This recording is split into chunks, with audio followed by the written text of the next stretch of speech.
We are just going to, guys, we are just going to upload it. You have this, you have this, so you can make these things, waffle, biscuits, and this mini donut. So let's unbox it and see. So guys, I have already used this machine, so we'll be coming out with a video very soon. So this is the machine in question. This is the machine in question.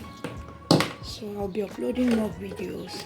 So this is what it's like, and that is it. I have that one. So it's 3-in-1 videos. So you can also make this.